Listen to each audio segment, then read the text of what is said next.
Good morning, everyone. How are we all doing? Welcome to twitch.tv/icecreamuploads. I have a hair in my eye. There we go. I think we've got it. Anyway, welcome in. How are we all doing? Are you all good? Hey, my name is Graham Day. I'm joined by the man that we call Bibby. I'll read Bib. Hello. Good morning. I didn't even mean to go full on Venom then with the voice, even though I've spent the morning watching Venom trailers. If anyone isn't excited for the new Venom film, how dare you?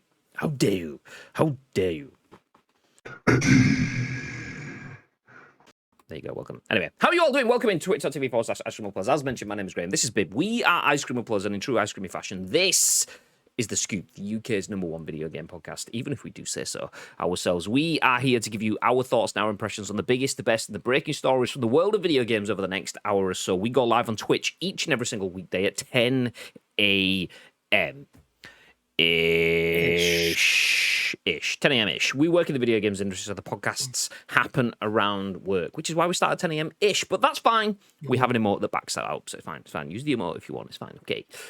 So we do go live on Twitch at 10 a.m.-ish each and every single weekday, twitch.tv/icecreamuploads. And it's important that if you are with us in the chat that you do get involved over the next hour or so of chat, because we turn this live stream into a podcast, a video that goes on YouTube, and an audio podcast that goes on iTunes, Spotify, SoundCloud, Google Play. So if you're in the chat, please feel free to get involved. You don't have to, but it's nice because you're speaking on behalf of everyone else that gets to watch and listen on demand a little bit later on. Before we jump into today's stories, though, I want to reassure everyone that we do have all of the names. If you were a subscriber on Ice Cream Uploads yesterday, and if you were a subscriber that was in our Discord yesterday, your name has been scraped. We have a list of people that will qualify for last month's / this month's, I don't know however you want to put it, yesterday's loot drop, ! Loot drop. If you don't know what that is our subscriber only giveaway. So we like to reward the people that help to support our channel. If you're a sub on our channel, you get included in the giveaways. And this month's giveaway was some ICU merch, an item of your choice from our Gamers Apparel merch store.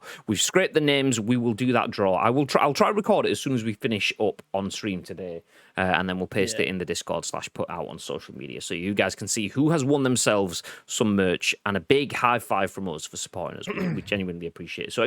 Loot drop. As for next month, do you know what? We'll start the conversation a little bit earlier on that one. We'll have a look at what games are due to release in that release window, and then we'll have a conversation of whether you guys want some merch, whether you want a game or what, and then we'll probably do the same thing again. It was a nice idea from this time to put it out to people to let them have the vote. Whether you want some products from our brand partners, be that Muscle Moose, you want a nice creative Muscle Moose stuff, or would you like something from our merch store or a game or whatever. We'll maybe have the same sort of approach to next month. So that way, if you don't want a game, then you don't have to have a game. eFootball giveaway. Do you know, I've seen that done so many times now. Like, from journalists through AE ads within 9 months sub. Also, let me hit this because this happened while we were in the countdown, so he didn't get his minutes on air. But let me play it. Stay frosty, yeah. Cumbrian Toffee, thank you very much for the 4-month Prime ads for the 9-month Prime. Oh, and is it gonna happen again? I didn't. Oh, there we go. I thought it just stolen Callum's. And Callum with the 6-month resub as well. Nice. That's 3 all in one morning. Appreciate you all, you lovely people. Lovely people. Actually, do you know what? While this is all ongoing, I'm gonna see, because I think I've got my Prime. I think mine. I usually, because I'm logged in as Ice Cream Uploads more often than not, I don't actually get to... Oh, Luke as well! Hey, Train! Hey! Thank you very much for the Prime. That's 6 months in total. 4 subs in one morning. You love to see it. Heroes. But yeah, because I'm logged in as Ice Cream Uploads and not as myself, so my Prime and stuff is linked through to my account. I don't tend to get to use it. So I always forget. So I'm going to see if I can log in and use mine. But yes, I can't remember what I was saying. What was I saying? Oh, the loot drop. So yeah, we have all the names of the loot drop. We will give away a prize in the next month's loot drop. You guys can influence what that prize is by getting involved on social media as well. Nice. Anyway, Bib. Yesterday, I saw you literally tearing it up. Not literally, because that would be you actually tearing things. But you were kicking shit. you were kicking names and taking ass, or whatever it is, on Fortnite yesterday. There's a huge amount of arse being taken as I was playing on Fortnite. But yeah, I mean, as I said, I played it for the first time in a while, in a long time. And a long time in video game terms is probably like 3 or 4, maybe 5 months. I'm sure it was a bit of beginning of the year when I picked it back up again, when I picked it up for the first time in a while. But anyway, it was part of the triple threat last Friday. Couldn't decide on what I wanted to play, so we set ourselves a goal: 2 wins in FIFA on online seasons, top 5 in Fortnite, top 5 in PUBG. I don't tend to win a lot of battle royale games, so that was just the easy way of doing it. Did it in Fortnite. I didn't manage to get the top 5 in PUBG by one play, so I was miffed about that, and it was entirely my fault because I didn't choose another gun. But anyway, I kind of got that bug back for it. I fell in love with it a little bit. So yesterday, I was like, do I want to play it again? I thought, yeah, why the fuck not? Then as I was about to boot into it, because Fusion is like my favorite character on it. Like, it doesn't matter what your character is, it gives you no buffs or anything like that. But Fusion is the coolest looking character for me. Loved it. You pretty much. And then just as I'm about to get into a game, I see fairway pack. I'm like, what the fuck's that? I click on it. Load of golfing attire. That's available in the shop. And then just as I get into the shop, who turns up and takes the piss out of me, Graham? It's like, that's it. Soon as I load into Fortnite, as soon as I load up the stream, Bibby's not. He's playing Fortnite. He's not playing golf. He's not talking about golf. He's not got his golf jerseys on or anything. Oh, Bibby's buying golf items. By the end of the day, Bibby's got himself like full-on polo shirt, chino pants, cap, golf clubs coming out of his ears. It's full-on Bib. Yeah. I was loving it. But yesterday, everything was just kind of falling into place again. Bibby is a demon on the sticks when he gets into it, and I absolutely was. I was ripping it up yesterday. Didn't get any wins. We had a couple of top 3 finishes, but yeah, I was ripping it up yesterday. It's the first time in a while where you're feeling comfortable. Like, when I watch you play PUBG, I know you're comfortable playing that game. Like, you can peek, you can come round, you can throw grenades and explosives into windows without it bouncing back in you. Apart from when you tried it that once when me, you, and Beans were playing, you kept throwing it against the window that was boarded up. That was hilarious. Yeah, it wasn't. It was like all of us as well. Quick, lob it in, and it looked like it was the roof inside, but no, it was a building that had a window that had a big board across it. Why can't any of us do this? You get closer, it's like, oh, that's right, because it's not a hole in the wall; it's just a wall. But yeah, I felt comfortable on the controller yesterday, and it sounds ridiculous, but if you haven't played a game for a while and you go back to it, you do lose a little bit of that muscle memory, and it just kind of started to come back in again yesterday. So yeah, I was super happy with my performance, shall we say? But yeah, I mean, it is what it is. It's Fortnite.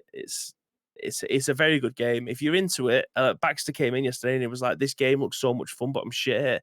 I said, mate, I'm shit at it. I don't build. Like, the only time I build is when I need to get to something high, like a chest. I don't throw up anything to hide behind or anything. I can't do it. I can't think like that. I just think of it as a shooter, which is only going to put me in a worse position as I start to climb up the skill-based matchmaking leaderboards and I come up against people who can build. It's only going to hinder me. But from what I'm playing at the moment, I'm thoroughly enjoying it. Bear with me. Ad says that he's loving Rogue Company. Mate, I love that game. I love Rogue Company so much. I'm just shit at it. But yeah, Rogue Company is a badass game. Let's go else through the chat as well. Plum Rico says, guessing you're a Rangers fan because Joe Hart is currently having a medical at Celtic. Ice Cream Uploads is gifted. Oh my god! Bearded Edge has come in with the 5 gifties. What? I was there trying to drop one gift there, and then Callum did it at the same time. What? Oh, did it happen? Did it happen? I don't know if it happened in time. The hype train. Do you know what, Callum? Absolutely appreciate. What a guy. Yeah, absolute legend. I was trying to do one gift there, just to see if I can push it from tier 2 to tier 3 in the hype train kind of thing, and then Callum drops 5. Nice.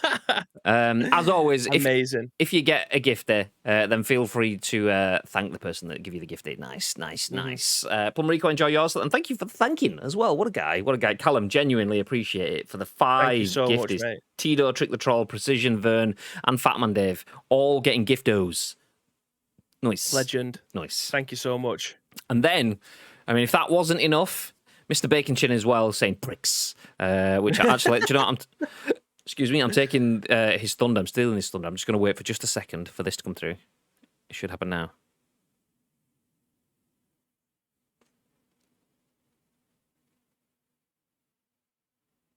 He didn't say pricks. Woo! TTS has done you dirt there. But thank you for calling us pricks, and thank you for the 8-month sub, Bacon Chin. Love you. Love you. So yeah, do you know what? Absolutely amazing. What's that? Are we on like 11 subs for the day or something like that? That's ridiculous. Heroes. Yeah. Absolute heroes. Thank you very much. Thank you very much.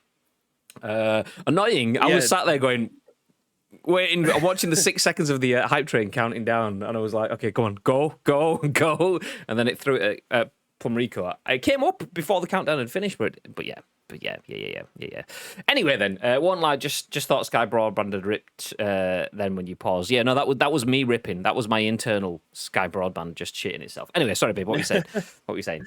I was going to say the fact that obviously all these gifters have now been sorted out. You are now in the drop for next month, which is great news. So you technically can win something for free. Oh, actually, let me just double check that. You aren't in the drop for next month. Ooh, because of the way the calendar falls. So they will expire. Could you not have done it on Friday, Callum? Yeah, God's sake, Callum, giving out these gifties for people, just lulling them in. But to be fair, if you've got a gifty sub and you do want to extend it, if you do extend it, you will be in 2 months then, most likely, I imagine. So the 6th till the... Yeah. So if you subscribe on Friday, you'll be in 2 months worth of loot drop. There you go. How's about that for an incentive? Boom.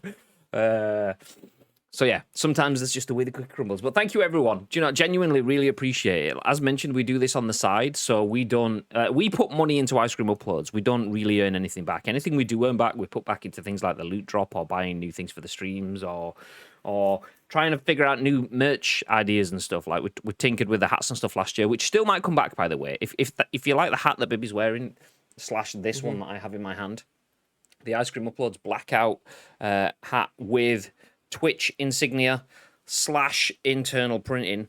If you want some of that sort of stuff, we could potentially bring that sort of stuff back. We just obviously don't want to buy loads of stuff and have that sort of stuff sitting around if nobody's interested. We want to make sure there's demand for the supply. But yeah, for the ICU merch this month, does any of those hats count? These ones, no. No, it's just the Gamers Apparel one. Yeah, I don't know because we had some left in the studio, but I don't actually know how many are left because I've not been there for 8 months. So I don't know. So we do have a few hats left. I think it's mainly the blue ones. We might be out of the blackout hats now.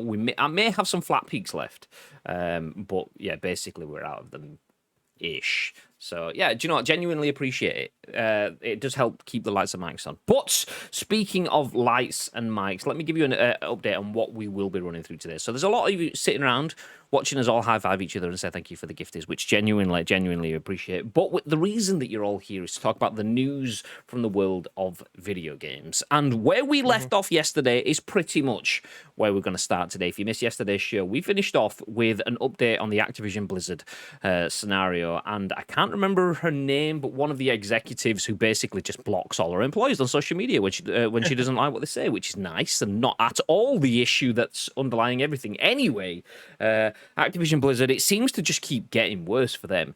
This time, it's not necessarily something that they've done, but it's come as a result of something or everything that they've done. The lead story today is that T-Mobile's branding has been removed from Overwatch and Call of Duty League websites. Sponsors are pulling out. Not like that, easy tiger. Sponsors are leaving Activision Blizzard behind in the wake of the lawsuit. I mean, I can't blame him. If you're a sponsor, would you be severing ties? Before we start asking those questions, though, we'll jump in and give you a roundup of what the other news stories of the day. 2K says it will announce an exciting new franchise this month, and it will be out before April 2022. So, brand new series from franchise from 2K coming. Ooh, exciting. Tell you what won't be coming, though, a campaign mode in Battlefield 2042. If you were looking for a big, loud, EA Dice, bombastic single-player story campaign in Battlefield, you do not get that. It's a bit of a loss. I mean, admittedly, most people, myself included, will be heavily into the multiplayer. Understandable. But yeah, no campaign. Not the first time that we've had that. We've had that in the past with Call of Duty. However, we will be getting a short film, and that will be debuting next week. We'll give you all the details on that, and then we'll wrap up with a story. For the first time in a while, we'll be talking about the two-time, back-to-back, 1993, 1994 blockbuster video game champion. The man, the myth, the legend that is... Actually, I've got a voice mod button. We can't. It's not that we can't say his name on here, but basically, his name is... And he's a really good guy. So if you haven't seen... Actually, I'm beeping that. You guys probably can't even hear it. Fuck! His name is... Yeah. There you go. Probably were that time. Fucked it up the first time. You get what I'm saying? Okay, nice. Dr. Disrespect. He's helping out Netflix Gaming, or at least he will do if they're interested in that. Nice. Anyway, babe. Activision Blizzard. Yes. It's fair to say the last couple of weeks have been a little bit of a shit show. If you were a sponsor, would you be getting worried right about now? Yes, ultimately. But also, on the flip side of that, Graham, if I was a consumer and I started to vote with my wallet, this would probably be the best way to hurt a particular company that has been fucking you and your potential colleagues, your friends, your family over for such a long time, Graham. Well, it seems like brands potentially are kind of voting with their wallets, as the case may be. Shaun Prescott, PC Gamer, says T-Mobile branding has been removed from Overwatch and Call of Duty League websites. Activision Blizzard lawsuit appears to have prompted a severing of ties. So a major sponsor of both the Call of Duty League and Overwatch League has apparently ceased its involvement in each, with T-Mobile branding disappearing from both the CDL and OWL websites. This comes nearly a fortnight after California filed a lawsuit against Activision Blizzard, alleging widespread sexual harassment and a frat boy workplace culture. As spotted by, Dexterto? Okay, I don't think that's the right one, but as spotted by Deserto, let me just hover over and make sure. No, it is Deserto, not Dexterto. Anyway, as spotted by Deserto, T-Mobile branding has been quietly removed from the sponsors list on the Overwatch League website, though it appeared as recently as July the 27th. Likewise, T-Mobile branding has disappeared from the Call of Duty League website, though it appeared recently as July the 21st. News of the lawsuit first emerged on July the 22nd. Elsewhere, the T-Mobile logo was removed from the jumpers of New York Subliners players during last week's Stage 5 major tournament. I'm assuming that's 5, not Stage V. The shot below is from the official Call of Duty League broadcast dated July the 30th, and the shot after is from the Stage 4 major tournament broadcast on June the 18th. So there you go. You can see Astro sponsors, Game Fuel sponsors, USAA Insurance sponsors, but on the one before, Astro, Game Fuel, T-Mobile, and USAA Insurance. I've reached out to representatives from T-Mobile and the Overwatch League and will update if I hear back. While T-Mobile's status isn't completely official, it wouldn't be surprising if the lawsuit and its ensuing revelations have prompted the US wireless network operator to sever its ties. Activision Blizzard employees staged a walkout last Wednesday in response to the company's widely criticised initial response to the lawsuit. Members of the games industry and World of Warcraft players have expressed solidarity with Activision Blizzard staff. If you need catching up, here's everything that's happened since the Activision Blizzard lawsuit went public. If you want to check it out, check the link there. You can drop back through the last couple of weeks worth of Scoop episodes if you have a lot of time on your hands. Yeah, there you go. We have been covering it, so we will have all of the updates. If not, just flick through the article there in the bottom of this PC Gamer article, bring you up to speed. So T-Mobile branding has been removed from the COD League and the Overwatch League. Sponsors just ain't feeling it. What are your thoughts? Actually, just before we jump into that, before I ask you your thoughts, who plays Battlefield the campaign? They've always been to actually Battlefield 5 code for Origin if anyone has a use for it, and there's Bibs too. So if you want Battlefield 5 on Origin on PC, there is 2 codes in the chat. If nobody uses those, we can potentially drop those into the loot drop or whatever areas on the server for other subscribers, just so that we can make sure that people know. But nice links in the chat. So, babe, okay, Activision Blizzard. Yes. Losing branding, losing sponsorship. What are your thoughts? Yeah, I mean, we mentioned it last week, and obviously I just alluded to it then at the beginning of the article. Like, if you want to make change or you want to be seen to be making changes, the old mantra of vote with your wallet. And that is essentially what they're doing. Like, T-Mobile have been looking at over how Activision Blizzard are, handling this, and it has been no short of a disgrace. how they are. They're not even tiptoeing around the subject. They are literally just avoiding it altogether, regardless of whatever PR statement they end up putting out there. So I think T-Mobile have just said, you know what, we're not fucking being a part of this. This whatever's going on over there, this isn't us. We don't want our image being tainted, and we don't want to be seen supporting this. And they've done the right thing. I mean, it's shit for the people who are taking part in the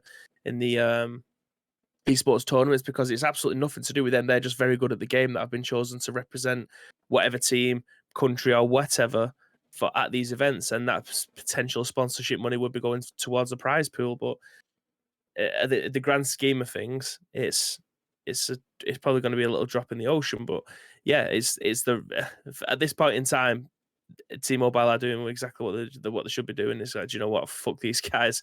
We're not having our reputation be tarnished being alongside them, and they've just pulled the plug. Good on them, because the only way that Activision and Blizzard are going to be taking notice at this moment in time is when their stock starts to drop, which it did do. Was it 4 billion we reported on last week? That isn't just been taken out of their bank accounts. It's not as if someone's opened a window and the cash has just flown out. It's literally how much the company is worth. And they've ended up losing £4 billion off of the top of that. Will this make it 5 billion? I don't know. But at the end of the day, if you haven't got sponsorships, that's going to be sponsoring your biggest esports tournaments, 2 of the biggest esports games that are out there. Eventually, you're going to be left with no sponsors, no prize pool, no venues are going to want to touch or host your competitions, and eventually you're going to lose all the money, not just off the game sales and everyone else who's competing in there. So, yeah, it's a slippery slope, and they are right at the top of it at the moment. It potentially could get worse, but I suppose we have to wait and see. I like it. I like it. I like the fact that these are shots that are coming at the top, because I mean I was talking about it the other day and I was thinking about it. It was one of those like shower thoughts where you just stood there in the shower and just random shit comes back into your mind. And I was thinking, yeah, I was like, I want to see comeuppance. I want to see Active Blizzard get slapped and get stung for it. But I also mentioned the other day a level of kind of protectiveness in terms of obviously vote with your wallet, but also be careful in terms of obviously voting for the wallet could mean lack of sales. Lack of sales could mean downsizing. Downsizing could mean that the employees that are being shit on at the start of it could be shit on at the end of it. Excuse me. But I'm thinking, well, that kind of thinking ensures the status quo. If you always keep buying into the company to protect the employees, then the company are always better off. The employees are always better off by proxy. So I was thinking, do you know what? Fuck that shit. But this sort of stuff is where it happens, is where the good stuff happens, because Call of Duty and Overwatch have been doing well. So the shareholders will have seen massive drops in their share price despite successful content, despite successful gameplay mechanics, despite, I mean, obviously it's a successful gameplay mechanics, COD players and the amount of cheating slash like metas that are in those games might argue differently, but we'll leave all that stuff to the side. But the games and the teams working on the games arguably have been doing their job. It's the people that are supposed to be helping these teams out, the ones that haven't. And the fact that the game has sold well, incredibly well, but the share price has taken a hit is not on the developers and the admin staff and the financial teams and whoever in the offices that are dealing with these frat boy teams. That's not on them. And hopefully the shareholders see that. And hopefully the action that comes from this doesn't filter through to the bottom level first. And then, as well as that, sponsorships removing themselves, that's another upper level job. Getting T-Mobile to commit to what would have probably been a very large amount of money to sponsor these leagues. I mean, it's 25 million or something, or was 25 million, to secure a franchise in the COD League. So you've got to feel sponsors are paying a hefty sum. If it costs that much to get in there, for them to get some sort of money back, they will have to be investing. For the teams to get any sort of money back, there will have to be some sort of investment from brands in there. So, of a high level. So yeah, basically T-Mobile pulling out is a shitload of money lost that isn't on the staff at the bottom. So I don't want Activision to go out of business. I want the business to keep going. I want Activision to be alive. I want Call of Duty and Overwatch games to keep coming. But in a world where they are done not at the expense of the physical and mental health of the staff at the bottom. The screwdrivers. I don't want the hands and the brain thinking they control the screwdrivers. This is an old school psychological business analogy. The brain at the top, the screwdrivers at the bottom. The screwdrivers are the ones that get shit done. The brains do the thinking. That sort of stuff. It's like the blue collar analogy kind of thing. I don't want the people that are doing the work to pay for it. And these kind of comeuppances, these reactions are not on those people. If T-Mobile pull out, that's millions gone. If the share price drops, that's billions gone.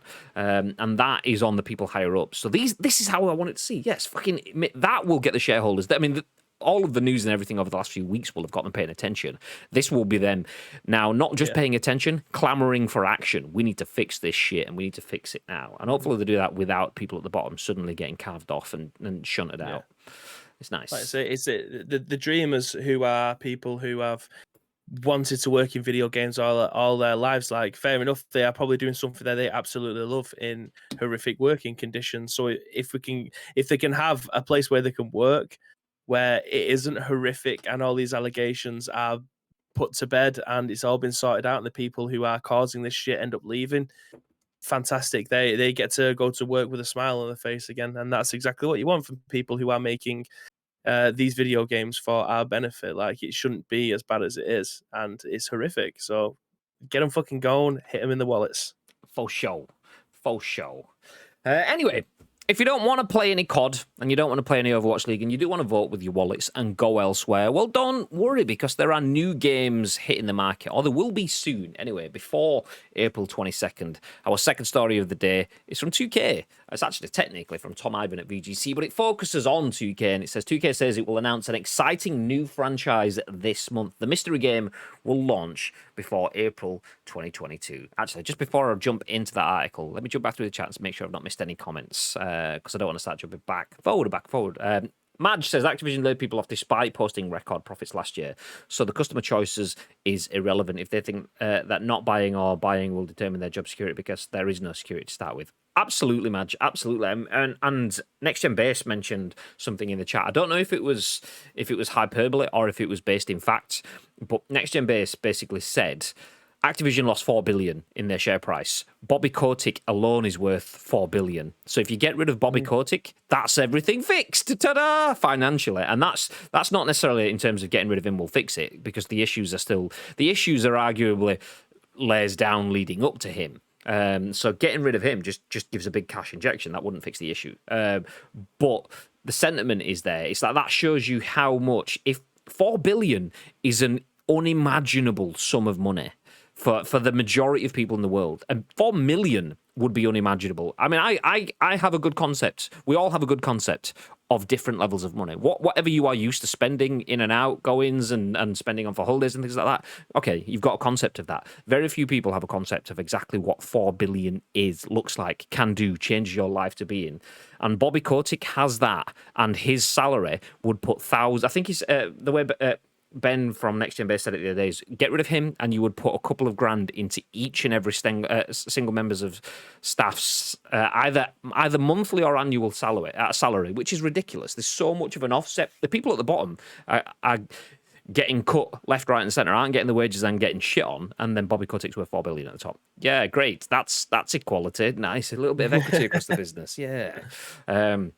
So it becomes whether you want to support a company that approves this disgusting treatment, and that's the thing. I mean, that will always be there if you want to play the games because you like the games, and there's nothing wrong. It's that whole. There's always a debate if someone is found to be a wrong 'un for whatever reasons in the world of TV or music or any form of art creation. It's a case of, can I still listen to said person's music? I loved this song when I was growing up. That person's a wrong 'un now, so can I listen to their music anymore? And I think yes, you can. If you feel you can, because if a song is an amazing song to you, then it's the art, not the artist, and it's that sort of thing. The difference is like those stories are: should you listen to a song that you own years after it? Whereas, yeah. I want an example that I can. So Gary Glitter, okay.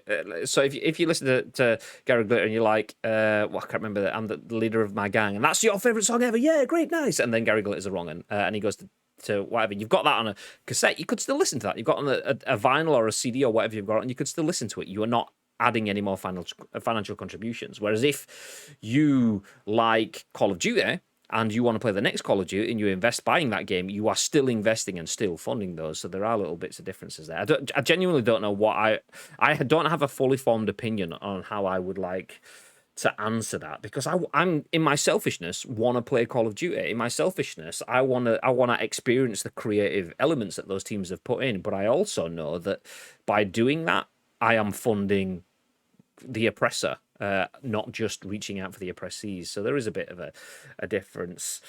And also, I'm very, very much aware. Something that we spoke about the other day is that we are the top 2%, 10%, maybe at maximum. So if all of us in here right now decide to pull away and not invest in Activision games or products or titles or in-game purchases anymore, well, that's fine, but there's still 90% of the market that doesn't care or is oblivious or actively turns a blind eye to it because, fuck it, I've got enough to deal with in my life. I don't want to care about that shit stuff. So we are still the minority. Not that that's right in terms of... not that that's right in terms of we should go, oh, fuck it, well, what are we going to do? We're only 10%. You've got to stand up and make a movement in that sort of sense, but it's just a matter of what can we do? What can we do? How far can we go?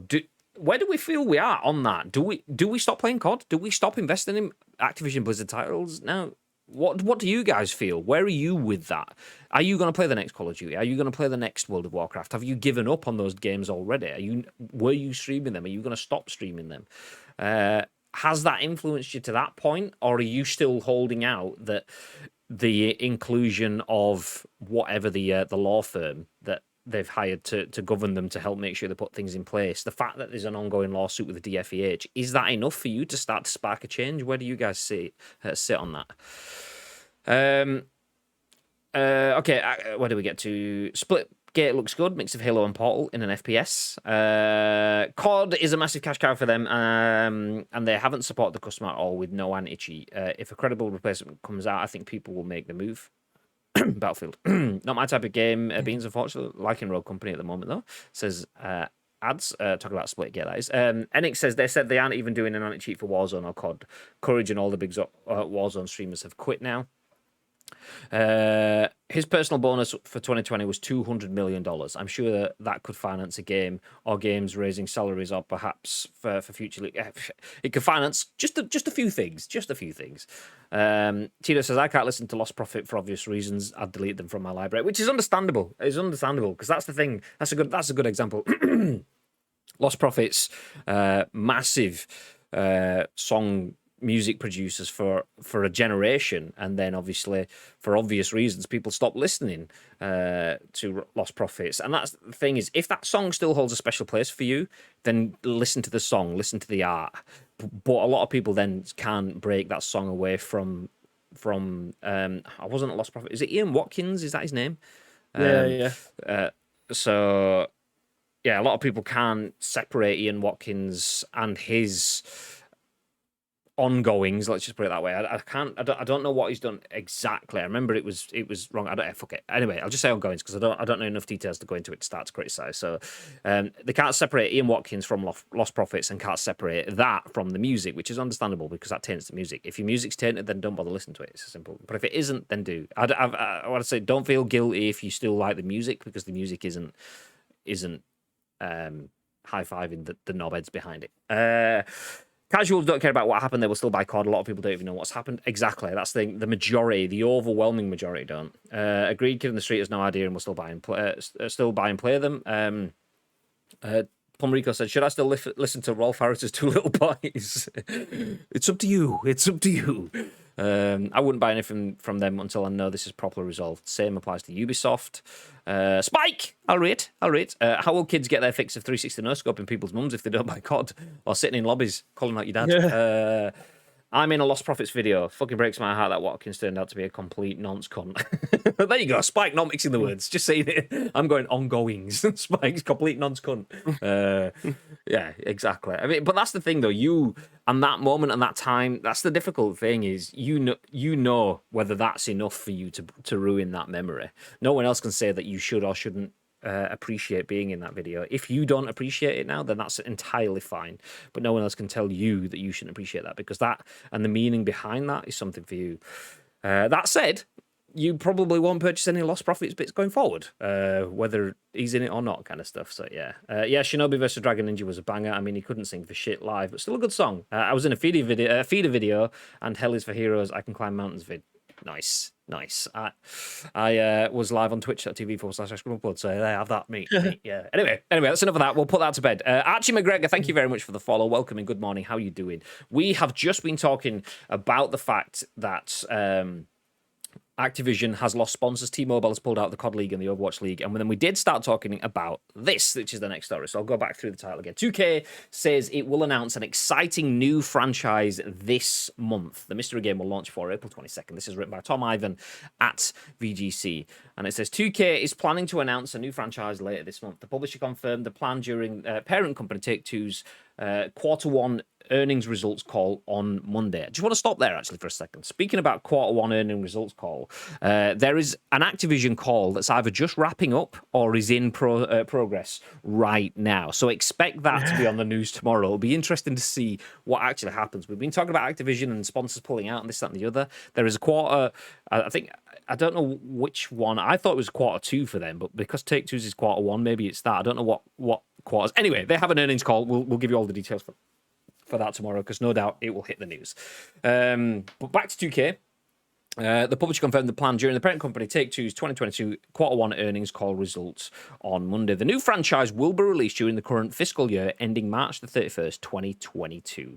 Later this month, 2K will unveil details of another exciting new franchise planned for launch during this fiscal year. Take-Two president Karl Slatoff said the new franchise could be announced at Gamescom 2021, which will be an all-digital event for the second year running. The digital event will kick off with journalist Jeff Keighley's Gamescom opening night live show on August the 25th, ahead of the main event days on August 26th and August 27th. During Monday's earnings call, Take-Two said it had delayed the launch of two of its immersive core titles to later in the current fiscal year than originally planned. The company said in May that it intended to release 21 games during the current fiscal year, including 4 immersive core games, 2 from proven franchises and 2 from new ones, according to CEO Strauss Zelnick. Take-Two also claimed on Monday that GTA 5 has now shipped over 150 million copies. Yeesh! But yes, 2K is going to announce an exciting new franchise this month. Excited, babe? It's exciting. You excited? Yes, but I don't know. We just genuinely have no idea what it's going to be, and I think that's the most exciting part about it. Like, what is it? What are we getting? It's kind of weird for me because like that's the most exciting and also simultaneously the most annoying bit. I'm excited, but how can I get excited? Because I don't know what I'm getting excited about. Why?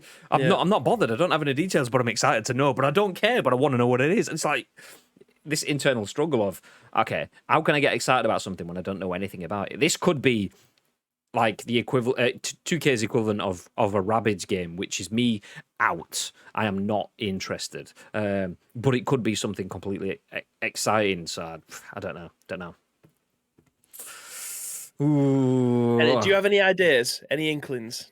I don't have any ideas at all. Let me just WhatsApp Mr. Tassim and I'm only joking. I'm not going that way. But yeah, I don't know. I have no idea. I mean, a Switch Pro game. There you go. I instantly look at the branding within this article, which is stupid because I start looking at it and I'm seeing like, oh, maybe it's not going to be an NBA, WWE. Maybe we're looking at like Mafia-ish sort of, but then I stop again and think, no, it's a new franchise, exciting new franchise. What could it be? So I don't know. I genuinely have no idea, and I'm not confident. I've seen no leaks, rumors, or anything. Not like Dead Space, when we had like information about it 6 months in advance before it finally got announced last week or the week before. This, I have no idea, so we'll wait and see. Only a couple of weeks, a few weeks at most. So we're on the 3rd of August. It will be out before the end of the month. So 3.5, 4 weeks, we'll have all of the information. So yeah, we'll let you know when it happens. But for right now, we don't know. Exciting times, though. Very exciting, weirdly exciting. And that's the thing, like, usually excitement is based on the rumor, is based on the leak, is based on the snippet, is based on the tease. And now it's just Yeah, something's coming. I don't know what it is. Something could be Bibby's new Lambo, or it could be a spatula. Two fucking very different things. I don't know if I should be excited or not. But you know what? What we do know is coming. Get out of my spatula. What we do know about this that is coming, though, is Battlefield 2042 is not having a campaign, but it will have a short film, which will be debuting next week. Matt Wales at Eurogame has this article, and it says, if it's story you want with your Battlefield 2042 now that DICE has confirmed there won't be a single-player campaign this time around, your next best thing might very well be arriving in the form of an official short film tie-in set to debut next week. DICE announced the existence of its new standalone cinematic short titled Exodus over on Twitter earlier today. This was yesterday, by the way, revealing the mini-movie will detail the events that ultimately trigger an all-out war within the universe of 2042. As Eurogamer's scroll too far. As Eurogamer's Martin Robinson explained earlier this year, despite Battlefield 2042 eschewing a solo campaign to focus on multiplayer, it does still play out against the narrative backdrop, a humanitarian crisis brought about by climate change, where nomadic refugees known as NOPATs take up arms as the United States and Russia engage in all-out war. It's probably not too outlandish to surmise that that's the very same war getting the exposition treatment in DICE's newly announced short film, but all will be revealed when it makes its debut next Thursday, the 12th of August at 4 p.m. in the UK. I'm going to sneeze, BRB. Bacon Chin has the same vibes that I've got from this. Whew, I'm back in the room. As for what comes next, design director Daniel Berlin previously explained DICE would be expanding on Battlefield 2042's narrative-driven world as its various live service seasons play out following the game's PC, PlayStation, and Xbox launch on the 22nd of October. This is an interesting one, this is an interesting one. Battlefield 2042 doesn't have a story campaign. And is this like, how can I put it? Is this what live service could do to single player in terms of having live service multiplayer? So one thing that Call of Duty has done, which they've absolutely lifted from Fortnite and absolutely should have done, is they've built a world in Verdansk that has evolved with narrative. And I say evolved, it's devolved because it's gone back in time as opposed to forward in time. But because the game is evolving, because the story is evolving, they probably have an idea of where that's going to go, but there will probably be a nexus point in the future where they go, okay, depending on how things go, once we hit this nexus point, we're either going to take road A towards this content strategy, road B towards this content strategy, or road C towards this content strategy. And if you have a single-player story campaign behind that, though, that makes it difficult on how you push those nexus points together. Or how do you tease what content's going to be coming if people are playing through a single-player story campaign? So could the fact that this is going to have more seasonal content, more live service content, could that be the reason why they don't have a single-player story? Because if you play that single-player story on day one, it makes sense.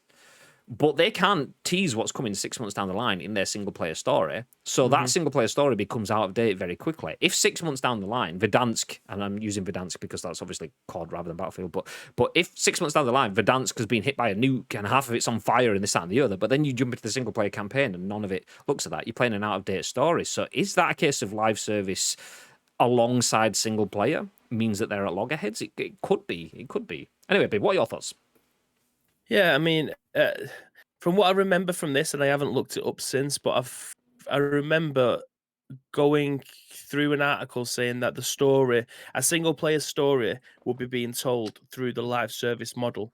Now, the last Battlefield had a live service because obviously they skipped one, didn't they? So was it 2.5, maybe 3 years old at this point now?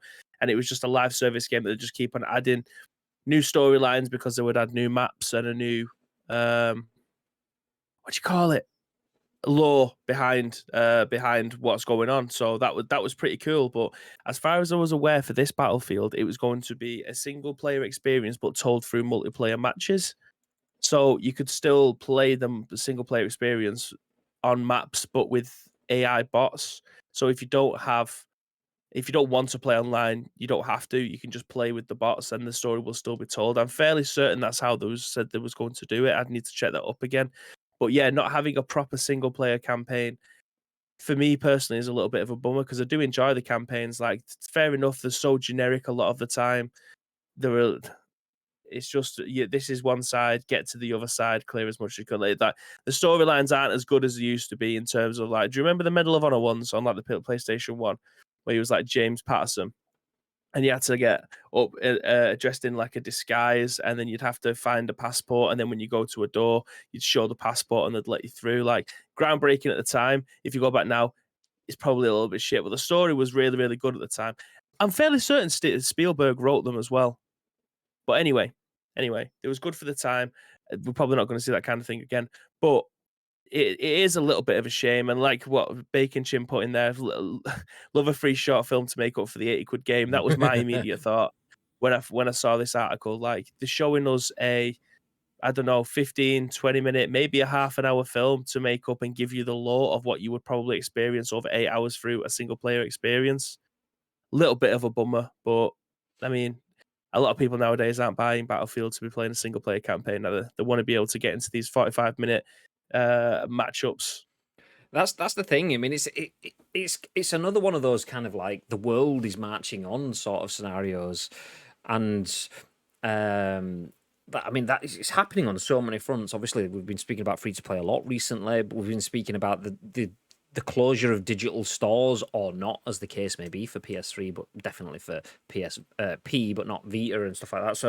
So the striving forward of a digital world wants content that people can watch. They want content that people can get involved in. So think of the Disney Plus series is Loki and the series finale, and everyone talking about it for 24 or 48 hours. The Game of Thrones, the finales, and everyone talking about that, and any other series that tickles your fancy. People liking to live the content release cycle and going through it, which is fine if you were watching that content live there and then. But if you want to come back and watch that content later on, you miss out a little bit of the hype and the vibe and stuff. Okay, that's fine. That's all well and good. But what if that content is only available whilst season 8 of Game of Thrones is on, but then they suddenly go, fuck yeah, season 9, pow! And then season 8 is not playable anymore because they've got rid of the world and the way to play it. And it's an interesting modern problem that they want to tell their story through live service. You have to be there. If you are there, you can live through the story, you can live through the campaign, you can go through the evolving worlds. But if you're not there, then you've missed it. Miss out. And it's full-on FOMO built into a campaign sort of story. So I'm not against it, but I'm not for it either. Because both bits, I love and hate it at the same time. I love the idea of being involved in a progressive story, but I've not been involved in any of the Fortnite progressive stories. I've not been involved in the Call of Duty progressive story sort of stuff. So I love the idea of it. I love how cool it is and interactive it is, but it's not something I've ever been interested in getting involved in. So it's a shame because is it me? Am I old? No, it's the children that are wrong. It's like full on. Well, have a look what's going to be happening in the next couple of weeks. In fact, it's the next couple of days. Like, Fortnite's having an Ariana Grande concert, and believe me, the tie-in of that isn't making me. That wasn't the pull for me to get back into playing Fortnite again. Course, mate. Or is it? But like that's just. That feels like the norm in Fortnite now. Every month or two, they're going to have a concert, and that's just like the big event that they're going to be having. Have a look at how many people are playing now and how many people are going to be playing in like 3 or 4 days' time. It's going to probably quadruple the amount of people that are going to be in it, because that's what people come to expect from Fortnite. It's a live service game. It might not be changing, but they're going to be having live events inside that. How many people turned on their Fortnite for the first time when the black hole happened? For 4 days, we just sat there watching a fucking black hole, and it was revolutionary. There's change in the game, and then there is following suit. And when it comes to Fortnite and everything else that's happening, they're changing the game, and this is obviously what Battlefield are trying to do now. They're trying to change the game a way that we play first-person shooters.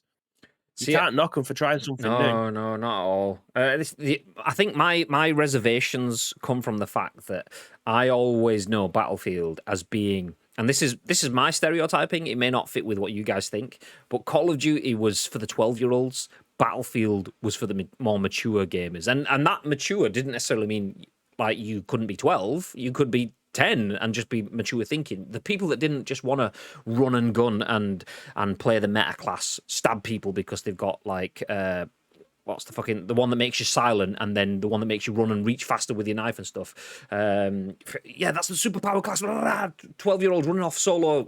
Whereas Battlefield was, okay, we're playing in a team. We've got a strategy. We've got spotting mechanics, which obviously is kind of commonplace in games now, but wasn't back then, and so on. So the fact that this was always basically what I'm saying it was for old people. It wasn't, but it was for the thinkers, and not that's where it is. Like, being a live service game doesn't mean it can't be for the thinkers. Doesn't mean it can't be for the strategists and the tactically minded sort of gamers. It's not that it can't be that, but stereotypically, that's not where those games are being tailored for. I play PUBG because it is all of that stuff, tactically, strategy, and slower. It is for old people now. And I want Battlefield to be an old man's game, but the fact that it's I've looked at the demographic of them both. yeah, definitely. I mean, and that's the thing. It's not a bad thing. Battlefield, are they changing? Are they aiming at a new demographic? They might not even be doing that. They may just be aiming at modernizing their game structure, so they don't do a blockbuster and go, well, this worked for the old people. We will stick with this. Oh fuck, old people they're all on Netflix now. Oh no, gone. So I'm not against it. It's just I will. Maybe I need to change. Maybe the way that I play my games, maybe the way that I interact with my single player content has to change because I'm stuck in my ways. Maybe, I don't know. From that perspective, I've got a question for you though. Fire away. So obviously we've had Call of Duty now for 20 years or so, ever since obviously coming out on the PlayStation 2. Do you think that without Warzone, Call of Duty would still have the stock that it does now? And it feels like a charged question. I already know the answer to this, but I want everybody to genuinely think about it. Like, Battlefield fallen by the wayside because it was doing the same thing for every single game. And then when they did try to separate and try to do a battle royale, it fell in its face. Battlefield just wasn't the same anymore. It just felt like it was the same thing over and over again, just at a different era, different map. You're getting the same thing. A lot of people like that. But I think people was turned off by that. Call of Duty, same thing. It was a corridor shooter until they introduced Warzone, which they'd just taken everything that people liked in Fortnite and bring it into a boots on the ground military shooter without the building and what you get in PUBG and things like that. It was its own unique gameplay experience set in a world that has been done by everybody at this point in a battle royale setting. Do you think that Call of Duty, it would still be a mega masterpiece that it is now? I say masterpiece in terms of it's a global brand that everybody knows. You say Call of Duty, you know what it is. Yeah. Do you think that their normal multiplayer maps and game modes that you'd come to expect, the same thing we've been seeing for the last 15 years, do you think that they were on borrowed time, or do you think that regardless of what they put out, it still would have been a hit without Warzone? I do. I think they were on borrowed time. Just going to bring in Plumrico's question. Two questions. Is Battlefield 2042 going to Game Pass? No, it is not. We don't know that for certain, but when we went through the Xbox conference, so my list here, all of the games, you can't quite see. There's a little GPs at the end of it. All the games that were confirmed to be coming to Game Pass. And Battlefield 2042 was in the Xbox conference, but they did not mention Game Pass. So that would make me think not Game Pass. Maybe not even EA Play. At least not at first. They'll do kind of what they did do with FIFA. Put it out 6 months into the life cycle or whatever. When they've got their sales from it, they'll probably put it on at that point in time, which then ties into Plumrico's next question. FIFA does the same thing for every game and is still going strong year on year. But there's a difference there, though. I don't think Battlefield / COD could have continued at the level they were. Call of Duty arguably was dropping off because their content direction was horrendous. There was no boots on the ground. It was all super exoskeletons, double wall jumps, sprinting in space kind of stuff, and people were like, that's not Call of Duty. We all fell in love with Modern Warfare. A lot of people fell in love with World at War. We want World War One to now, that sort of boots on the ground sort of period. Anything in between it, you can build off of that. Which they did, and then they started to milk that and exacerbate that, and multiplayer was wonderful, and then Search for Destroyers and stuff was wonderful, and it's okay, we've seen it, we've played it, we've done it. So it needed something new. Whereas FIFA doesn't necessarily have to have that, because FIFA is based on something real world that updates every 12 months with freshness. Football, by definition, is different every season, just based off of rosters, and that for a lot of people is enough. Changing the physics around that is enough. A lot of people aren't really bothered about realistic gun physics. The way that your gun recoils, the way that you can feel the impact and the weight of every different sort of bullet type. Call of Duty never really feels that. You fire a Kar 98 is the same as firing your sidearm, is the same as firing everything but a rocket launcher. PUBG or CSGO, recoil patterns are very, very much different. So Call of Duty needed to kind of either go down the realism route, which it didn't want to do, but it did find a different route with the likes of a Warzone and that alternative way to play. I think without Warzone, Call of Duty would still be a global powerhouse. It absolutely still would be. It'd stay forever. But it was falling into meme territory. It was oh, you play Call of Duty, okay. It was like that thing that your dad did. Whereas now the dads are now playing Call of Duty and are shit hot, and the kids are like, "How are you good at this? How are you good at Warzone? Ah, you've only just started Warzone. Are you new at this? Hey, well, let me sit down. Let me tell you a story. You, my friend, may not have heard of Call of Duty 4. Call of Duty 4? We're only on one. Nope. So yeah, without that sort of stuff, I don't think he could have done. I agree. It's literally dragged it by its collar back into, I don't want to say relevancy because Call of Duty will always be relevant, but I do genuinely feel like saving the franchise as a whole, you can always be hyped about a new Call of Duty trailer because they're always amazing. Like the themes that they always hit. I can't remember which one it was it? But I think it was Black Ops 3, and I think Dr. Disrespect did like the world premiere of it. And it was Avenged Sevenfold doing the soundtrack for it, and it looked fucking incredible. And then you play it, it's the same Call of Duty that you've always come to expect. It's just, you know what you're getting. You're getting a Call of Duty, Modern Warfare, Advanced Warfare, Infinite Warfare, whatever the fuck, a Black Ops, and then a Boots on the Ground, and it's just the same thing. It's the same thing over and over again. I don't want to say gamers are getting tired of it, but I think that literally the way that we perceive games now, with Call of Duty being a free-to-play game at the time, what have you got to lose by installing it if you like it? I mean, Asim, I think for about 6 months, just played the game every single night. Every single day, I'd load up Twitter for the next morning. I'd see like him getting kills with Barry. So it's not bringing it to a new audience. It's keeping the audience that you've got fresh. Yeah, and that's something that Call of Duty seems to do quite well. So fair play to them. It's just what else we're going to be getting. And I think that's why I'm going to enjoy what I'm going to be seeing from Battlefield. We've only seen trailers, but a Battlefield for me will always be the pinnacle, in my opinion, of a competitive first-person shooter for someone who doesn't play competitive first-person shooters as like a professional.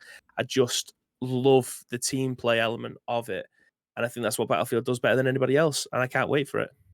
my only worry is Battlefield tends to go to extremes. So if you want a realistic World War I shooter, sorry, do you mean jumping out of a plane, shooting a rocket launcher, and then falling back into the plane again? Isn't realistic? I kind of did mean that, but that was the opposite. So extremes at one end of the spectrum, it's, do you want a realistic World War I shooter where you can feel the dirt and grime of being in the trenches? Forget killing other people, you may die of trench foot and malnourishment. And it's like, fuck me. Yeah, exactly. It's like, okay, well, this is suddenly mega deep. I'm coming from Call of Duty where I just run and hit people with my face, and now I've got fucking gout. What is this? And then on the other end of the spectrum, it's like, hey, do you want to jump out of an aircraft and rocket launcher another aircraft and parachute back into your aircraft and then fly that fucker away?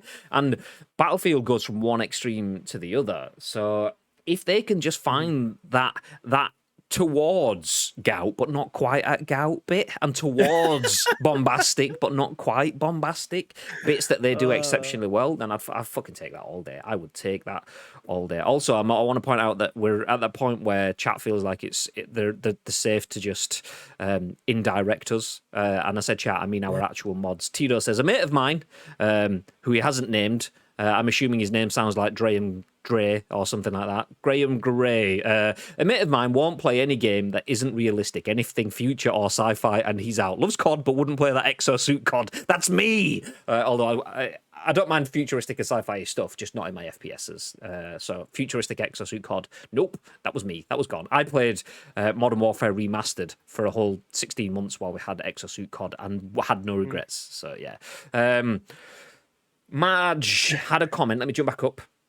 It says, Bad Company was created to supply a single-player campaign mode in the Battlefield engine originally. Could we have that sort of stuff? If Battlefield 2042 becomes debadged as just Battlefield Online or just Battlefield and becomes like the Warzone game that keeps going, do we start to see the bad companies coming back as the single player modes? That could be an option. That could be one way that we get back into it. Battlefield Stories, where you get Bad Company, and it follows that one team, that ragtag team of misfits that managed to come and fucking A-team some sort of disaster or something. We could be going that way. That's what they did in the last game, though. In the story mode, you could play as different, what do they call it?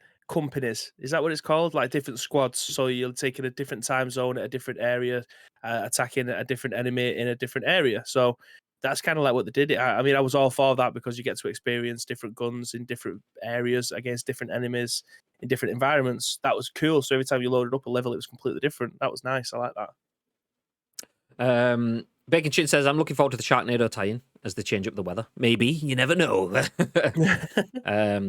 Then he says Fortnite is a market stream. I mean, Fortnite, I love what Fortnite's doing in their multiverse sort of thing. I don't want that from every game, though. So obviously, Call of Duty have gone that way by looping in the 80s sort of vibes, which I like.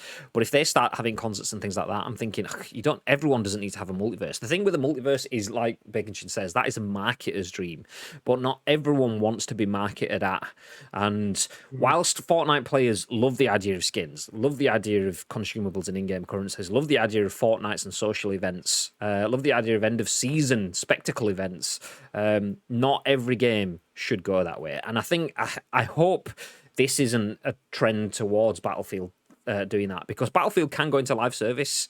Battlefield can go into live service and incorporate single player elements and do all of that sort of stuff, but still be very, very different to Fortnite. And I don't think it will be the same as Fortnite. I think it will be very different. And yeah, I'm happy enough to give them the benefit of that and wait to see what the game is. I definitely will be investing in Battlefield 2042. Hopefully it's something that definitely sticks with me. Battlefield is the only game I've ever played competitive, and I love every second of it. It's a spike. I played it competitively. I absolutely churned numbers for deaths. If you were competing for the worst player in the game, it was me. I win. Doubtful EA players normally 10-hour trial with Game Pass and then added to their vault after a period of time. Normally once sales have died down. Exactly. Battlefield, despite the fan base, wanted more players and chased the COD players and changed their games to corridor maps, and then it went downhill. COD used free-to-play Warzone to sustain and grow their game into the stratosphere. Now it's possibly tailing off because of their no anti-cheat support. Yeah, I mean, that's the thing with learning and evolving, but not evolving enough. Why would you chase free-to-play? Do you chase free-to-play with Warzone because you want new users? You want to unlock new content styles? Great, nice. And then when you've got that, you then need to keep changing. But that's the thing with Call of Duty is they've hit like new atmospheres. You're talking about stratosphere. They're beyond that. They're like, okay, we've never been up this high before. This is fucking amazing. We're like owning the game. This is like first multiplayer levels. Let's not rock the boat. And that's the thing there. By adding anti-cheats and things like that, that's then potentially rocking the boat. They don't realise that to keep that level of growth and that trajectory, you need to keep moving forward. Just maintaining doesn't keep you at that point in the trajectory. Maintaining makes you drop back off. And that's the thing that Fortnite has done. Whether you like Fortnite or not, it has continued to move. Their pace, their evolution, epic and nailing that. Yeah, they make missteps. Some of the content might not suit or whatever. This season does not speak to me at all. But it speaks to shitloads of people, and the way that they're evolving and looping in other things is you can't fault them with that. They will continuously try new things. You make mistakes, you learn from those mistakes, and hopefully make your next one, your next decision is a better one. Plumrico says, I used to play Soldier of Fortune, son. Never heard of it, Dad. You're doughball. Good game. Shunsuke Nakamura. You're doughball. Yeah, doughball. Soldier of Fortune. It definitely. Soldier of Fortune was definitely one where you could like dismantle people. Like you shoot their arms off and shit like that. It was like so gory. But Black was another great first-person shooter that I don't think it got the recognition that it deserved. Trying to see if there's anything to pick out in the comments before we jump through. Oh, Plumrico says, I'm looking forward to seeing some Battlefield 2042 actual gameplay. I hope it's not too futuristic. Going from PUBG to Warzone and being able to re-pull my chute, I was like, what the fuck? It's the other way. It's when you go the other way and you jump off the building in PUBG and hit the floor. I've done that before, which is painful. Luke says, Exosuit COD is the best COD I've played in a while. You missed a great robot companion. It's not for me. I did try it. Yeah. It's not for me. It's just not for me. Bitson, Alrid, hola. Hola. Are you on stream today? Are you getting set, or is Tuesday the day off? I can never remember. Can never remember. Just playing Fortnite today. Are you playing Fortnite? Get your golf clubs out, Bates, and you can jump in with Bib. It'll show you. It'll show you the ropes. Actually, do you know, Bates? And I don't know if you're still here. I've got a question for you. I asked it in your chat on Saturday, and this is a question to anyone that plays FIFA Draft. Because I don't tend to watch much FIFA content, but when I do, it's usually Saturday and Sunday morning. I get up and Bateson's on stream from about 10 a.m. and he does draft early doors. Is it possible if you get, say, gold Mbappe, like if you take Mbappe, you don't get a better Mbappe. If you don't take Mbappe, there's the potential of getting better Mbappe. I have never, ever, ever in my history of watching draft ever seen anyone ever get a better one. Is it possible? Does it happen? Because basically, I'm not going to take Mbappe. I want a better one. I want team of the season De Bruyne instead, so I'm not going to take that one. And he never, ever, ever gets the better one. So I've never seen it. So I'm like, just take him. Anyway, that's it for that. Trying some Nick salts for the first time. Wish him luck. I don't know what that is. What's a Nick salt? Yadobo. I have no idea. I love that game. Nothing like a sniper shot that blew the front of a guy's face off. Nakamura, best free kick take ever. Had to leave when you made that lunch buffet comment, oddly enough, because the final part of my dinner ingredients arrived. It arrived?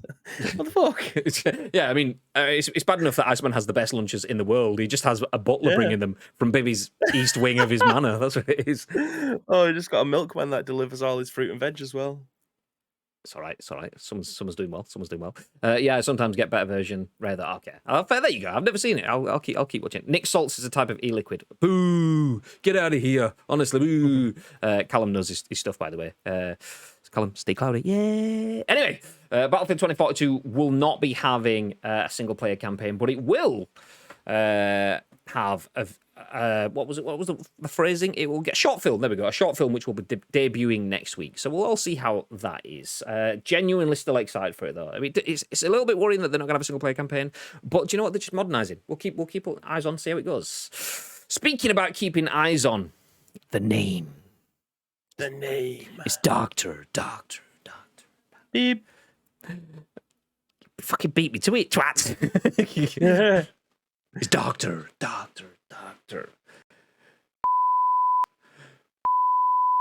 Because you're not allowed to say it on Twitch. Dr. Disrespect offers to help Netflix to promote their upcoming gaming ambition. This is the article written by ASHISH JHA at, I can never remember the name, and it's so small. Is it like Esports Gen or something like that? Your name's too small to read it on the website. God, that's not great brand placement. Anyway, Dr. Disrespect offers to help Netflix promote their upcoming gaming ambition. The famous streamer and FPS gamer Beep to Respect extended its offer to promote Netflix gaming as their first streamer and promoter. The YouTuber is a strong supporter of the streaming service, and like many others, the streamer is thrilled about what the streaming giant has planned for the future. Netflix's recent announcement of gaming plans has left many people scratching their heads, but this lucrative offer from Dr. Disrespect will definitely push Netflix to consider it on their table. Why would they consider it on their table? Would they not consider it like over their table? You don't have to get on the table or next to. Anyway, Dr. Disrespect believes he can assist Netflix in achieving its objectives. While it is certainly exciting, it may be difficult. However, this does not appear to be a hindrance to the streamer's desire to collaborate. In fact, he believes he can help the game business develop a, quote, dominating streaming platform. Netflix's gaming aspirations appear to be similar to PS Now and Google Stadia. During his live stream on the 29th of July, he addresses one of the fan quora. He remarked, quote, I'm not going to do it in Dr. Disrespect voice. I thought about it for a second. That's what that delay was. We're not going to do it. I'd be open to taking a seat at Netflix. I'm ready to take a seat at the table. Black tie. Oh, fuck it, I am doing. I'd be open to taking a seat at Netflix. Fuck yeah. I'm ready to take a seat at the table. Black tie, black suit, hair pulled back into a ponytail. Of course, prototypes remain in place. I could be the CEO of Netflix's streaming service. I'd assist them in creating the most interactive and dominant streaming platform possible. Imagine what you could do with Netflix resources. There you go. He further adds, okay, imagine that, guys, says the narrator. Built-in cameras in the movie's pre-made movie templates for those who want their broadcast to have high production value. Netflix might be able to help. Let's think about this. Let's think big about this. We're not talking about free memberships or clips. Think bigger, like holy shits. So there you go. Dr. Disrespect is one of the most well-known figures in gaming. We don't need to get the wrap up. We know his big things, but he's interested in bringing the poisonous Ethiopian caterpillar to Netflix's camp. Babe, what are your thoughts? Well, I mean, obviously, he just wants a job, doesn't he? He wants the promotion. He wants to be able to be paid to promote this. I mean, he will have good ideas. Obviously, he used to work for Call of Duty and Sledgehammer Studios, so he knows his way around stuff. He knows the way that business works. I mean, you don't become one of the, if not biggest streamer in the world. Maybe 2 years ago, obviously, he was competing with Ninja at the time. I don't know who he's competing with nowadays, but he is one of the best streamers that I have ever seen. I still watch his content now because he makes me laugh. I see Tito saying I can't stand the dude who comes across as a right prick, although apparently that's an act. Yeah, right. I mean, he is. It's just a WWE persona. That's all. That's the easiest way that I can put it into Exactly the same. terms. I mean, I've seen people that like Stone Cold Steve Austin doing his what interrupting people. The Rock in his prime knobhead sort of stuff. But everyone loves Dwayne Johnson. The Rock used to ruffle feathers before he became when he was a heel, and that's what Dr. Disrespect's character. He is both. What's the opposite of a heel? I forgot. A face and a heel. He's a face and a heel at the same time, depending on what it needs to be. And soon as that clicks and it makes sense, you realize just how smart he is as a marketer slash content creator. He's actually really, really good. But yeah, look at the stuff that he does on his streams. Like, they are revolutionary. Like, there is no one that comes close. Genuinely, there is no one that comes close to. I mean, obviously, us and I'm our going to green say, screen action. you didn't see Masters of the League, my friend. God. Yeah, I mean, that was pushing the envelope. But I mean, huge inspiration taken from a certain Dr. D. But yeah, he sets the bar.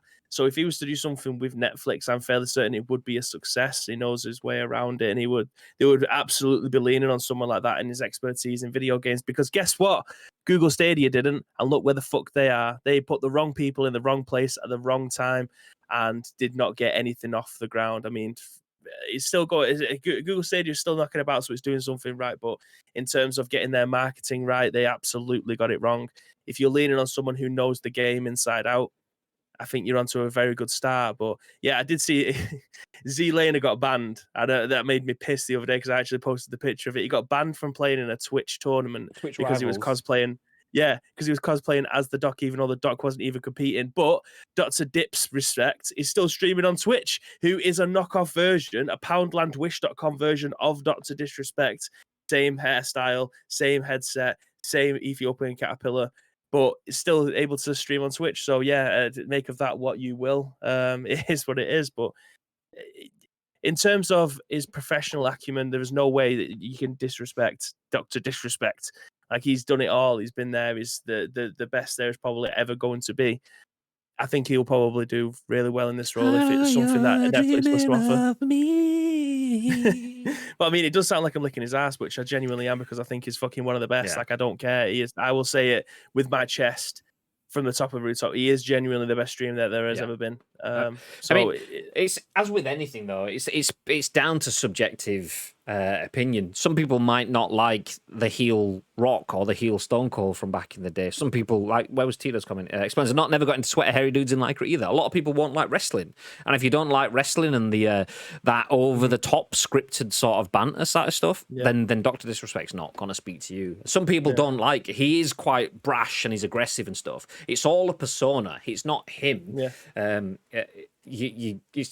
If you watch it for long enough, you'll realize that it's stupid. It's over the top. He has a flick comb, not a flick knife. He has a flick comb. That shows you that he's always taking the piss out of himself while simultaneously positioning himself as the alpha gamer kind of stuff. It's very, very well thought through. It's not just someone shouting and screaming. Like, you get a lot of content creators that are just energy, and people love the energy, but when you take the energy away, there's nothing much substantial behind it. He has substance and depth and energy, but it's definitely Marmite. It's content that a lot of people will hate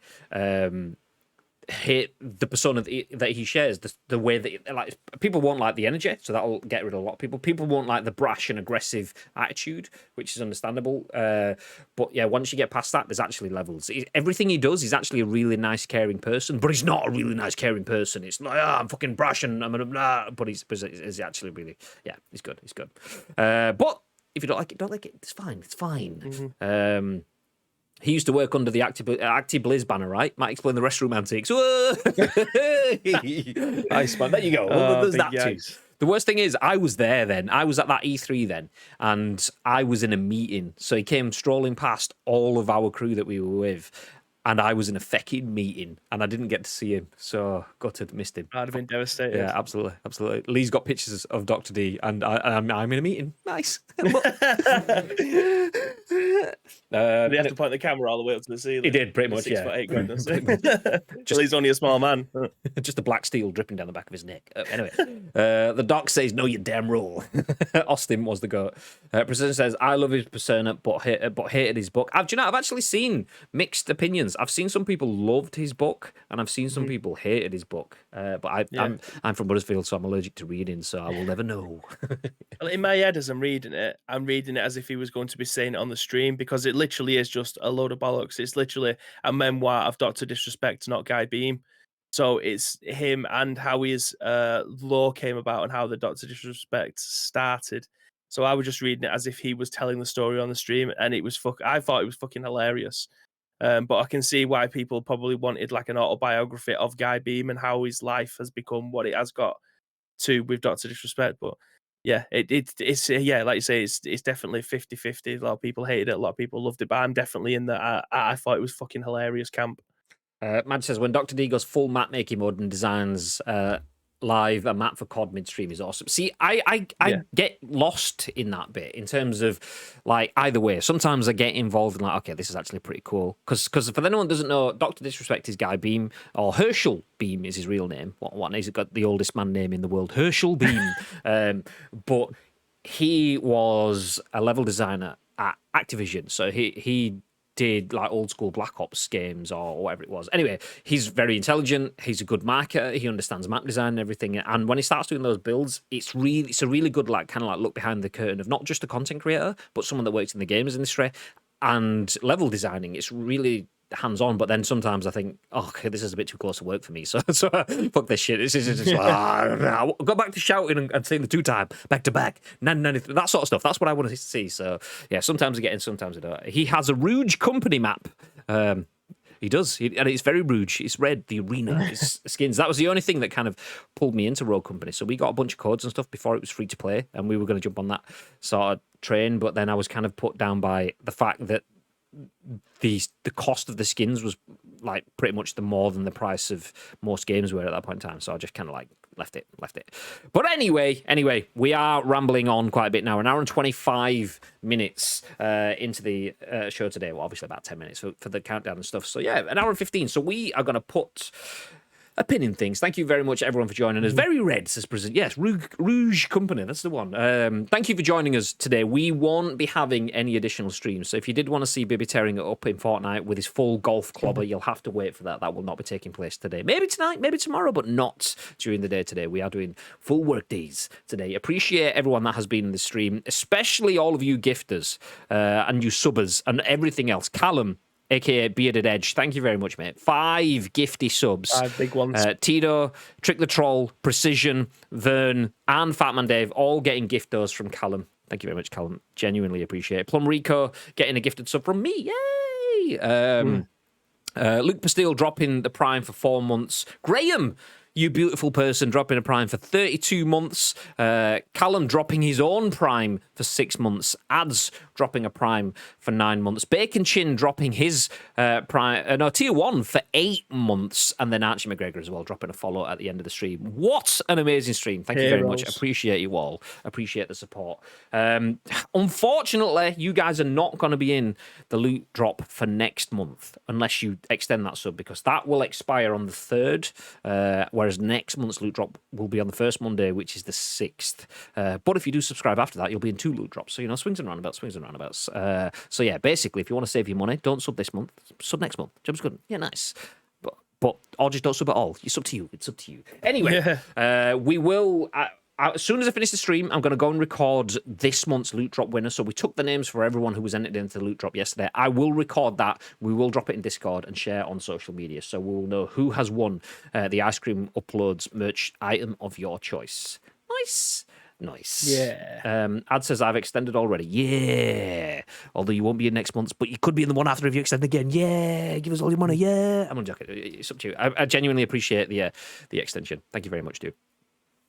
before we go off stream, before we pull together the loot drop winner for this month's prize, before we get set for coming back tomorrow, babe, is there anything else that you would like to add? Yeah, again, thank you very much to each and every one of you that have joined us today. As Graham went through all the people who have subbed or been given subs, we very much appreciate it. But if you want to help shape our show, there is 2 ways that you can do that. First of all, find us on social media. It's at Ice Cream Uploads across all major social media platforms, or get involved with our Discord. If you are watching this on any of our on-demand services, all the links that you need will be in the description below. But all we need from you is a URL plus your thoughts and impressions. We will then give you our thoughts and impressions on the very next show, which will be at what time tomorrow, Mr. Graham Day? Tomorrow's show will be at the early time of 10 a.m. Ish. 10 a.m. Ish. Ish. Ish. Ish. I don't need voice mod. I could just go ish into the microphone on my own. 10 a.m. ish. We'll be back tomorrow. It was earlier yesterday. Yesterday was 11:59. Today was 11:50. So, well, do you know what? 11:40. You never know. It may happen. It may happen. But do you know what? Genuinely appreciate all the support. The subs, massively appreciate it. We'll go back into the stream and allows us to do all the beautiful things. But yeah, thank you very much for being here with us. Have a good day. We're going to drop a raid on someone. Stick around for the raid. Let's pass on some love to someone else. And it's nice to do that. Stick around. You'll get some points for us. You get to say hello to someone else, and we all have a good day. Until then, though, have a good day. Stay frosty. Stay frosty.